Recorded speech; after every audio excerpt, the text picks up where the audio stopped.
She was sent as a cook to the wrong ranch, but what she found there wasn't what she expected. The storm struck like divine punishment, lashing the stagecoach with sheets of rain that turned the prairie into a churning sea of mud.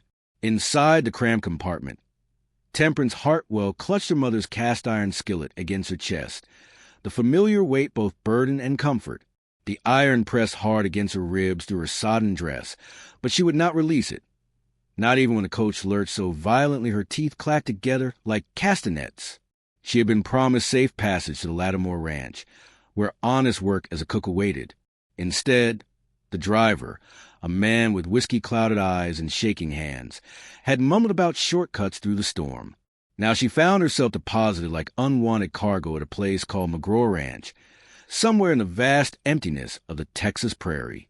"This ain't right," she protested as the driver hauled her single carpet bag from the boot.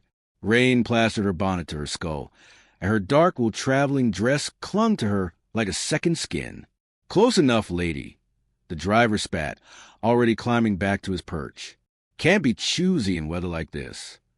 The stagecoach wheels churned away into the storm, leaving her standing in ankle-deep mud before a sprawling ranch house.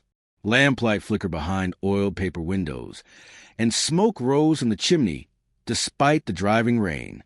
Men huddled on the covered porch, their faces shadowed beneath wide hat brims, the sharp smell of tobacco and whiskey carrying even through the downpour. "Well, I'll be damned," drawled one, spitting a brown stream into the mud. Josiah ordered himself a china doll instead of a cook. Heat flooded Temperance's cheeks despite the cold. She straightened her spine, though the storm bent her forward like a reed. Her bonnet dripped steadily, and strands of dark hair escaped to cling to her temples like wet silk. "I was sent here for work," she called out, her voice nearly lost in the wind's howl. Another man barked laughter. "Work? With them fancy gloves and city manners? Lady, you won't last a week out here." She gripped the skillet tighter, knuckles white beneath her sodden gloves. The skillet had been her mother's, the only thing of value she'd managed to keep when creditors seized their Boston home after her father's gambling debts came due. It represented every meal her mother had cooked with love, every moment of warmth in their small kitchen before consumption claimed her. From the shadows of the porch, a figure emerged, tall and broad-shouldered. He stepped into the lamplight with measured steps that favored his right leg. Asa Garrett wore a black oilskin slicker that gleamed like armor, and a scar traced a pale line from his jaw to the hollow of his throat. His eyes were the color of winter storms, gray, unreadable, holding depths she couldn't fathom. When the men jeered again, his silence cut sharper than any rebuke. "She's wet through," Asa said finally, his voice like gravel rolled in velvet, "and she stays the night." The porch fell still. Even the storm seemed to pause, listening. "Ain't our problem if some preacher's daughter got lost," protested a man with a mean squint. "She don't belong here, Asa." "She stays," Asa repeated, no argument in his tone, only fact carved in stone. For the first time since stepping off that accursed stagecoach, Temperance felt her chest loosen. She met his eyes across the rain-soaked yard, seeing neither warmth nor coldness, but something steadier, the endless patience of prairie sky at dawn, withholding judgment. Inside the ranch house, heat struck her like a physical blow. The great stone hearth roared with flames that licked at the darkness, casting dancing shadows across rough-hewn walls. Men scraped chairs across plank floors, their boots leaving muddy trails, their voices a low rumble of coarse laughter and rougher words. Temperance stood near the door, dripping steadily onto worn boards, her hands trembling as she clutched the skillet. Everything about this place spoke of masculine hardship. No curtains softened the windows, no flowers graced the tables, no woman's touch had civilized these rough edges. "Set it down," Asa told her, nodding toward the iron pan. "Ain't no thieves here." Her throat constricted. The skillet was all she had left of home, of mother, of the life that had crumbled beneath her father's weakness. "I'd rather keep it with me." Something flickered across his scarred features, not amusement, but something close to understanding. "Suit yourself." He pointed to a bench near the fire. She sat carefully, her waterlogged skirt steaming in the heat, her ruined bonnet a soggy mess in her lap. Across the room, the ranch hands muttered among themselves. Words like useless, burden, and fancy piece cut through the air like thrown knives. She fixed her gaze on the flames, jaw clenched against the tears that threatened. She would not give these men the satisfaction of seeing her break. Asa crossed the room with that measured gait, his limp pronounced but not pitiable. He crouched beside the fire, poking at it with an iron rod. Sparks leaped and hissed like angry serpents. "You said you were sent here," he murmured, voice low enough for her ears alone. "Yes." Her voice cracked like thin ice. "For the Lattimore Ranch. The driver left me here instead." "Wrong place," he said simply. The words gutted her. She wanted to scream, to weep, to demand why fate had dragged her to this place of sneers and suspicion. But the weight of her journey pressed down.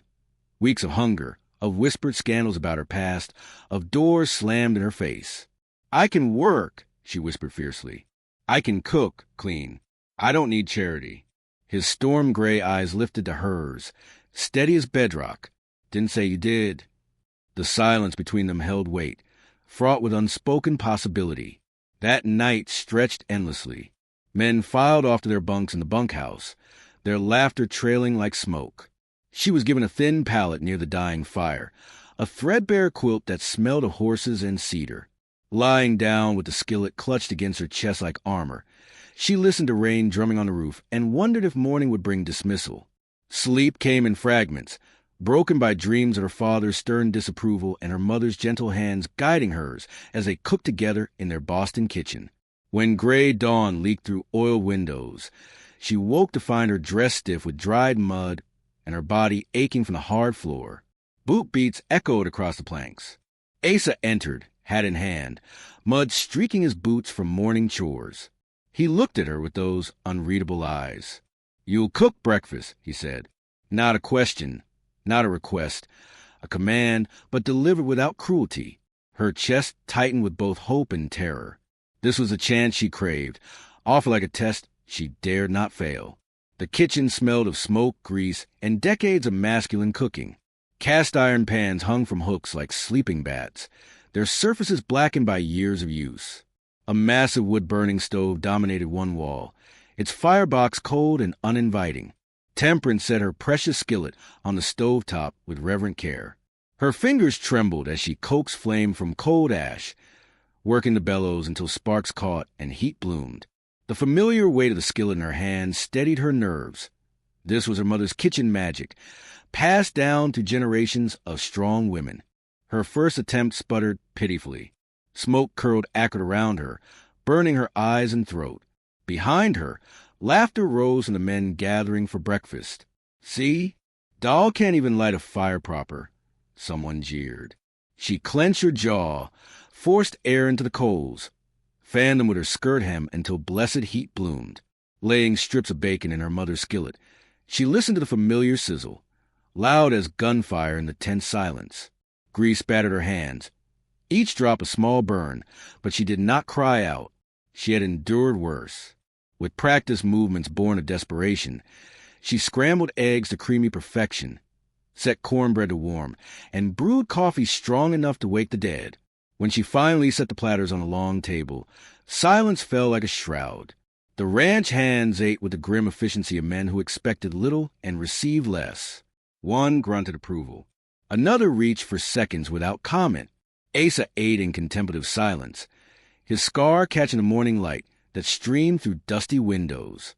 When she gathered the empty plates, scraped clean, every one, his gaze caught and held hers.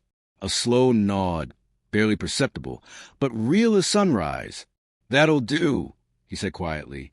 2 words, but they carried the weight of acceptance, a belonging earned through sweat and skill rather than birthright or beauty. Days blended into weeks, each one a test of endurance. Temperance rose before dawn, hands growing callous from scrubbing pots with sand and lye soap. Her arms strengthened from lifting iron kettles that seemed designed for giants. Her back hardened against the constant ache of bending over the stove. The ranch hands remained wary but no longer openly hostile. They cleaned their plates without complaint, asked for seconds with grudging politeness, and gradually stopped their crude jests when she entered a room. Respect, she learned, was earned in small increments. a perfectly brown biscuit here, a pot of beans that didn't burn there. But whispers followed her like shadows. At the mercantile in the nearby town of Bitter Creek, women in faded calico dresses watched her with calculating eyes. She heard fragments of gossip, something about a gambling man, a ruined reputation, family shame. The truth was close enough to cut. It was Wade Harker who wielded the blade most skillfully. A lean man with pale eyes and serpent smile, he delighted in small cruelties. When she tripped in the muddy yard, struggling with a heavy water bucket, his laughter rang out sharp and mocking. "Look there, boys! Our fancy cook's drowning herself again. What's next, doll? Cook us up a puddle pie." Heat flooded her cheeks, but she bit the inside of her mouth until it bled rather than respond. She hefted the bucket despite the fire in her shoulders and carried it inside without a word. But later, alone in the kitchen with only the crackling stove for company, her hands shook so violently she nearly dropped the ladle. "You don't rise to him," came a voice from the doorway. She turned to find Asa leaning against the frame, arms crossed, his limp more pronounced after a long day's work. His gray eyes held something like understanding. "And if I don't, they'll never stop," she whispered, her voice thick with unshed tears. "They stop when they see you don't break." She looked down at her hands, raw from lye soap, blistered from the stove's heat, marked by honest labor. "Feels like I'm breaking already." Silence stretched between them, filled only by the wood settling in the fire box. Then he nodded once, as though acknowledging a truth too heavy for easy words. "Then keep putting yourself back together," he said quietly. "Every day, until it becomes who you are." The letter arrived on a Tuesday, carried by a rider whose horse steamed with sweat in the autumn chill. Temperance recognized her father's stern handwriting before she broke the wax seal, her stomach knotting with dread. "You are no daughter of mine." The letter began without preamble. "Word has reached us of your ruin, of the gambling man you followed west, the disgrace you brought upon our family name. Do not seek forgiveness where none will be found. You have made your bed, lie in it." The words blurred as her hands began to shake. She had fled Boston not because she'd run away with a gambler, but because one had destroyed her family. Her father's debts, his weakness for cards and dice, had cost him everything. She had taken the blame, accepted the shame, rather than expose his final disgrace. Now that lie had followed her across 1,000 miles of prairie. The letter slipped from nerveless fingers, fluttering to the kitchen floor, where flour dust smeared the ink. Behind her, she heard the scrape of boots, the shift of men leaning forward to catch scraps of gossip. "So it's true," Wade Harker drawled, his voice thick with satisfaction. "Our doll ran off with a card sharp. No wonder her kin won't claim her." Shame wrapped around her throat like a noose. She bent to snatch the letter, clutching it against her chest as though she could press its cruelty back into silence. But the words had already taken root, feeding the whispers that would never die. She fled through the kitchen door into the yard, where autumn wind tore at her skirts and scattered leaves like accusations. Pressing her back against the barn wall, she fought for breath that wouldn't come. The letter crumpled in her fist as tears she'd sworn never should fell hot and relentless. Footsteps approached, steady, measured, familiar. Asa stood a few paces away, his hat low over shadowed eyes. "Don't look at me," she choked out. "Not after that. Not now that you know what I really am." "What are you?" His voice remained calm, unmoved by her distress. Her laugh came bitter as wormwood. "Ruined. Disgraced. The daughter of a man who'd rather gamble than provide for his family. I took the blame for his sins, and now you're here," he interrupted quietly, "rising before dawn, working until your hands bleed, feeding men who'd rather see you gone. That's what I know." She turned away, clutching the letter like a burning coal. "The rest is true enough. I was ruined, just not the way they think. My father destroyed us with his weakness, and A person ain't the sum of other folks' failures," he said, voice firm as bedrock. "You came here with nothing but iron and pride. Built yourself a place where none was offered. That's the truth I see." His words pierced through her despair like sunlight through storm clouds. For the first time since reading her father's condemnation, she felt something other than shame. The ranch children appeared like shy deer at the edge of consciousness. Lydia, 10 years old with corn silk hair and her aunt's green eyes. Annie, 7 and quick as a sparrow, all elbows and energy. They belonged to McGraw's late brother, orphaned by fever and taken in with grudging kindness. They watched her with wide eyes from doorways and corners, drawn by something they couldn't name. Perhaps it was the gentle way she hummed while working, or how she saved the crispest bacon for their plates, or the careful mending she did by lamplight when she thought no one was looking. One evening, as autumn stars wheeled overhead, Lydia crept into the kitchen clutching a rag doll with one arm torn loose. "Can you fix her?" the child whispered, eyes darting toward the main room where men played cards and drank whiskey. Temperance took the doll with reverent hands. From her small tin of possessions, she drew needle and thread, saved from her mother's sewing box, one of the few precious things she'd managed to keep. As she stitched the arm back into place, she hummed a lullaby her mother had sung, her voice soft as prayer. When she handed the restored doll back, Lydia's smile blazed brighter than the hearth fire. "Thank you," the girl whispered, and Annie echoed her with shy laughter. Both children vanished like spirits, but they left something behind. The first genuine warmth Temperance had felt since arriving at McGraw Ranch. She was not entirely alone in this harsh place, but darkness gathered in other corners. Wade Harker's attention had shifted from mere mockery to something more dangerous. She felt his eyes following her movements, lingering on the curve of her waist, the line of her throat. When she gathered eggs in a henhouse or drew water from the well, he found excuses to appear, his presence like oil on clean water. One evening, as she worked alone in the dim barn, he cornered her between the stalls. The smell of whiskey on his breath mixed with the sour stench of his unwashed body. "Cooking ain't the only work a woman can do," he whispered, his hand reaching for her arm. Terror froze her blood, but anger burned hotter.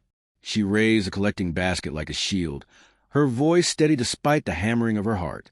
"Touch me and find out what this basket can do to your face." His laugh was ugly, predatory. "Feisty little doll, ain't you? But we both know what you really are." Before he could move closer, boots thundered in the barn doorway. Asa stood framed against the dying light, his presence filling the space like gathering storm clouds. He said nothing, but his eyes promised violence colder than winter wind. Wade's bravado crumbled. "Just having a friendly conversation. Asa, no harm meant." "Then walk away," Asa said quietly, "and keep walking." Wade slunk into the shadows, muttering curses, but his cowardice was exposed for all to see. Temperance stood trembling in the hay-scented darkness, her breath coming in ragged gasps. Asa stepped closer, his gray eyes searching her face for damage. "He hurt you?" She shook her head, not trusting her voice. "Good," he said simply. Then, after a pause that stretched like eternity, "You handled that well. Most women would have screamed." "I'm not most women," she managed. Something shifted in his expression, a recognition, an acknowledgement of strength that matched his own. "No," he agreed softly. "You're not." The drought came like a punishment from an angry god, leaching moisture from earth and sky, until the very air seemed to crack. Cattle bawled with thirst, their ribs showing stark through dull hides. The creek bed showed patches of cracked mud, and dust devils danced across the prairie like demons celebrating mankind's misery. Water became more precious than gold. Temperance rationed every drop, stretching soup thin, making bread with precious moisture saved from washing. The men grew gaunt and sharp-tempered, but she fed them all, turning scraps into sustenance through sheer will and skill. It was during this time that she discovered the well had been poisoned. Dead rats floated like accusation on the surface, their bodies bloated with decay. The stench rose like sulfur, and even the desperate cattle turned away. Wade Harker lounged against the fence rail, his smirk cutting sharp as a blade. "Shame about them rats. Must have jumped in all by themselves." Asa stood beside the ruined well, his face a mask of cold fury. His silence spoke louder than shouted accusations. But proof was another matter. They all knew Wade was responsible, but knowing and proving were different beasts entirely. That night, men went to bed hungry. Temperance sat by the dying fire long after the others retired, her thoughts heavy as the cast iron cooling in her lap. Asa remained too, whittling with shavings that curled like question marks in the lamplight. Neither spoke, but their shared silence held weight, the understanding of two people who had learned that survival sometimes meant swallowing injustice until the right moment came for justice. When rain finally arrived, it came with the fury of a spurned woman. Lightning split the sky like God's own judgment, and thunder shook the earth until it seemed the world might crack apart. Temperance ran through the deluge to save sacks of precious flour from the storm's rage, her skirts dragging in mud that sucked at her boots. Asa appeared beside her in the chaos, his body shielding hers as they wrestled supplies to safety. Rain streamed down his scarred face, plastering his shirt to his broad chest. They stood pressed together beneath the wagon's inadequate shelter, breathing hard from exertion, and something else, something that crackled between them like the lightning overhead. "You make this place more than dust and defeat," he said suddenly, his voice rough with emotion the storm couldn't wash away. The words struck deeper than any declaration of love. In them, she heard recognition of her worth, acknowledgement of what she had built from nothing but determination and pride. Before she could respond, the barn exploded into flame. Someone had lit the barn under cover of storm and darkness. By the time smoke reached the house, flames were already devouring the hay-filled loft, sparks swirling into the night sky like malevolent stars. Men poured from the bunkhouse, buckets in hand, shouting over the roar of fire and wind. Horses screamed in terror as flames licked at their stalls. Temperance herded the children to safety, her body shielding them from flying sparks, the skillet clutched in her free hand like a talisman.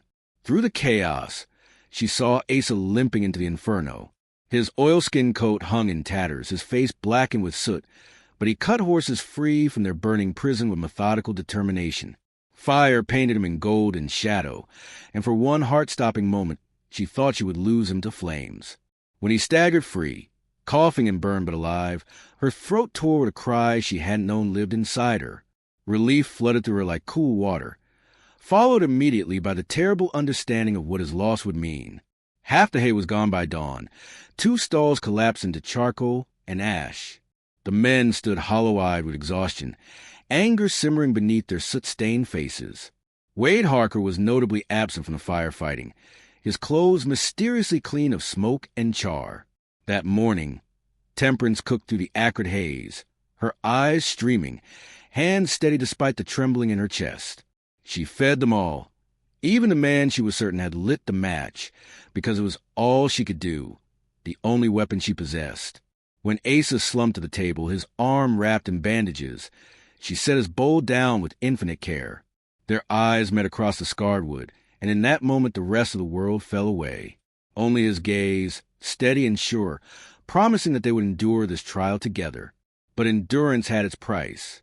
Later, as the sun climbed toward its merciless zenith, Asa and Wade faced each other in the dusty yard. The burned barn stood like an accusation between them, smoke still curling from its blackened bones. "Funny how fires start themselves," Wade drawled, his confidence returning with the daylight. "Maybe you ought to let men who can walk straight handle this place." Asa's hand dropped to his revolver, the movement casual as breathing but deadly as winter, the silence stretched taut as a bowstring. Every man in the yard frozen by the promise of violence. Temperance stepped from the kitchen doorway, skillet heavy in her grip. She could see the fury in Asa's shoulders, the blood seeping through his bandages. If he drew, blood would flow, and the fragile piece she'd helped build would shatter like glass. "Asa," she called, her voice cutting through the tension. He turned, and their eyes met across the yard. She shook her head once, a small gesture that carried enormous weight. "Not like this." For a long moment that lasted forever, the air held its breath. Then Asa's hand moved away from his gun, and Wade's bravado crumbled into nervous laughter. "Smart choice," Wade muttered, but his victory tasted of ash. That night, as embers still glowed in the barn's ruins, Temperance knew their battle was far from over. The drought had weakened them, the fire had wounded them, but they were still standing, still fighting, and sometimes that was enough. Dawn broke blood-red over the prairie, the kind of sky that warned of violence before the first shot was fired. The land barons had finally grown tired of waiting for drought and fire to do their work. They came with gold in one hand and guns in the other, ready to seize what patience couldn't win. 10 riders approached through the morning mist, their horses' hooves raising dust like funeral shrouds. Wade Harker rode among them, his treachery finally exposed in daylight. At their head sat a man in a fine suit and city hat, the kind of Easter money that viewed the West as something to be bought, not earned. Temperance moved through the kitchen with steady hands despite her thundering heart. She made coffee strong enough to wake the dead, sliced the last of the bread, and set her mother's skillet within easy reach. The children huddled behind her skirts, their small hands clutching her apron like lifelines. "Stay close," she murmured to Lydia and Annie. "Whatever happens, stay behind me." The first shot shattered the morning quiet. Men duff or cover as bullets splintered wood and shattered glass. Asa strode into the yard, his revolver steady in his scarred hand, his limb forgotten in the crucible of battle. He moved like a man with nothing left to fear, and perhaps that was closest to the truth. The fighting was brief but brutal. Ranch hands who had mocked her cooking now fought to defend the only home any of them knew. Dust rose, men shouted, and the acrid smell of gunpowder painted the air. Wade broke from the line of attackers, circling toward the house like a snake seeking softer prey. His eyes fixed on the kitchen door, on the small figures cowering behind it. He kicked through the threshold, pistol raised, teeth bared in a predator's grin. "Still playing at being more than a cook?" he snarled. "Step aside, doll, and maybe I'll spare the brats." Temperance rose to meet him, her mother's skillet gleaming in the morning light. Years of shame, fear, and fury coiled in her muscles like compressed springs. "You'll touch no one here," she said, her voice steady as bedrock. He laughed and lunged forward. The skillet met his skull with a sound like a church bell tolling judgment. Iron rang against bone, and Wade crumpled to the threshold, his weapon clattering harmlessly across the floor. She stood over his unconscious form, chest heaving, the skillet still raised for another blow if needed.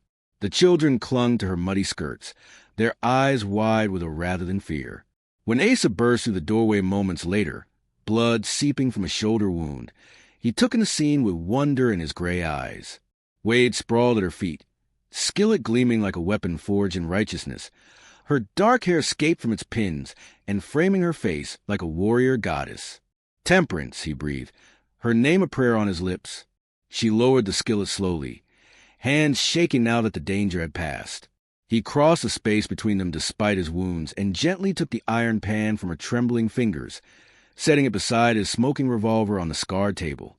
The gesture spoke volumes, her weapon and his, side by side, survival forged in equal measure. The land barons retreated with their wounded pride and empty threats, but their defeat left something precious in its wake. As Temperance stood in the kitchen doorway watching the dust of their departure, she realized that somewhere between the first burned breakfast and the final battle, she had stopped being a refugee and become something else entirely. She belonged here. That evening, as the sun painted the sky in shades of rose and gold, the surviving ranch hands gathered around the long table. Their faces were drawn with exhaustion, marked by soot and struggle, but when she set the platters before them, silence fell like a benediction. They ate without mockery, without cruel jests. When they finished, they carried their plates to the wash basin, without being asked. One by one, they touched their hat brims and murmured thanks before filing out into the gathering dusk. Asa remained until the last man had gone. Then he rose from his chair, favoring his wounded shoulder, and approached where she stood by the stove. The skillet rested in its place of honor, gleaming like a medal of courage earned through trial by fire. "You saved more than the girls today," he said quietly. "You saved us all." She turned to face him, seeing not just a scarred rancher who had offered her shelter, but the man who had stood beside her through drought and flame, who had recognized her worth when the world saw only shame. "We saved each other," she corrected softly. He nodded, understanding passing between them like shared breath. Then, with infinite gentleness, he reached for her hands, those work-roughened hands that had fed armies and wielded iron like a sword. "Stay," he said simply, "not as a cook or a refugee. Stay as my partner, my equal, my wife, if you'll have a scarred old fool who took too long to see what was right in front of him." Tears blurred her vision, but they were not born of sorrow. through the kitchen window. She could see the children playing the yard, their laughter bright as water over stones. The burned barn stood like a monument to survival, and beyond it, the prairie stretched endless and free. She had come to the wrong ranch by mistake. But standing there with Ace's calloused hands warm around hers, she understood that some wrong turns led to exactly where you needed to be. Yes, she whispered, the word carrying all the weight of her journey. All the trials had forged her into someone strong enough to be worthy of love. When he kissed her, gentle as prayer, the skillet caught the lamplight and gleamed like a blessing. Outside, the wind carried the scent of rain across the prairie. Not the violence of storm, but the promise of renewal. Iron and fire had refined them both, burning away everything except what was true and strong and lasting. And in that kitchen where she had learned to call herself home, Temperance Hartwell finally understood that sometimes the most beautiful things were born from the hardest trials. The wrong ranch had given her the right life, and she would defend it, skillet in hand if necessary, until her dying day.